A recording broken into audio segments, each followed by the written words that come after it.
કરીએ રાજકોટની। રાજકોટમાં ગેરકાયદેસર બાંધકામ અને સ્કૂલ પકડાઈ છે। 3 માળનું બાંધકામ ખડકી દેવાયું અને આરએમસી અજાણ। સ્કૂલ પાસે નથી કોઈ બીયુ પરમિશન કે નથી ફાયર એનઓસી। સૂચિત સોસાયટીમાં જય કિશન સ્કૂલ બનાવી નાખી। 2023માં નોટિસ આપી પછી કોઈ કાર્યવાહી થઈ નહીં।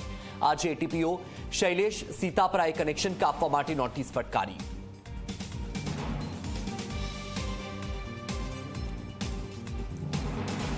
તો રાજકોટમાં 3 માળનું બાંધકામ કરી દેવામાં આવ્યું છે અને આરએમસીને કોઈ જાણ જ નથી કોઈ અધિકારીને જાણ। સ્કૂલ પાસે નથી કોઈ બીયુ પરમિશન કે નથી ફાયર એનઓસી। સૂચિત સોસાયટીમાં આ જય કિશન સ્કૂલ બનાવી નાખી છે। 2023માં નોટિસ આપી અને પછી કોઈ જ કાર્યવાહી કરવામાં નથી આવી। જિલ્લા શિક્ષણ અધિકારીની ટીમ હાલ ત્યાં તપાસ કરવા માટે પહોંચી છે। આજે જ્યારે એટીપીઓ શૈલેષ સીતાપરાએ કનેક્શન કાપવા માટે નોટિસ ફટકારી છે। વધુ માહિતી સાથે આપણી સાથે ગૌરવ દવે લાઈવ જોડાઈ ગયા છે। ગૌરવ, જે આ સ્કૂલની ઘટના બની છે ત્યાં મેયર અને ડીઓ ઝી24 કલાક સાથેની વાતમાં મોટા બણગા ફૂંકતા હતા। કાર્યવાહીના તપાસની આદેશના શું કાર્યવાહી છે હમણાં?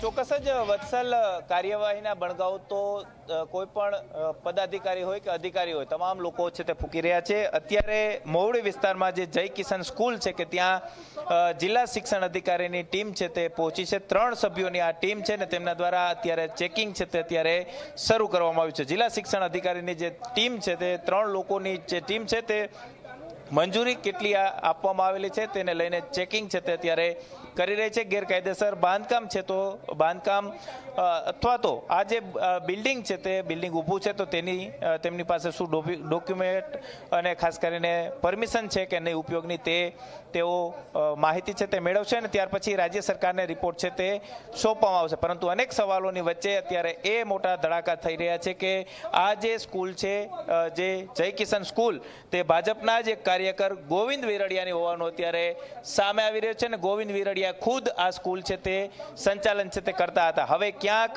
રાજકોટ શહેર ભાજપ દ્વારા પગલાઓ લેવામાં આવે છે કે નહીં તે પણ જોવું સૌથી મહત્વનું રહેશે। પરંતુ 1.5 વર્ષ પહેલા આ જે જગ્યાએ અત્યારે સ્કૂલ ઊભી છે ત્યાં પ્લોટ હતો ને સૂચિતના પ્લોટની અંદર તેમને ગેરકાયદેસર બાંધકામ છે તે ખડકી દીધું હોવાનું અત્યારે સામે આવી રહ્યું છે। હવે ક્યાં સુધીમાં ગેરકાયદેસર બાંધકામ તોડવામાં આવે છે તે જોવું સૌથી મહત્વનું રહેશે, કારણ કે તાજેતરની અંદર જ રાજકોટ મહાનગરપાલિકાએ 8 જેટલા જે ઝૂંપડાઓ હતા તેના પર બુલડોઝર ફેરવ્યું હતું। તો હવે આ ભાજપના જ આગેવાન ગોવિંદ વીરડિયાની જે બિલ્ડિંગ છે તેના પર ગેરકાયદેસર આ બિલ્ડિંગ પર હવે બુલડોઝર ફરે છે કે નહીં તે જોવું સૌથી મહત્વનું રહેશે। પરંતુ એક વાત નિશ્ચિત છે કે રાજકોટની અંદર ગેરકાયદેસર બાંધકામો છે તે ખુલ્લેઆમ કરવામાં આવી રહ્યા છે અને અધિકારીઓ છે તે આંખ આડા કાન કરતા અત્યાર સુધી જોવા મળ્યા।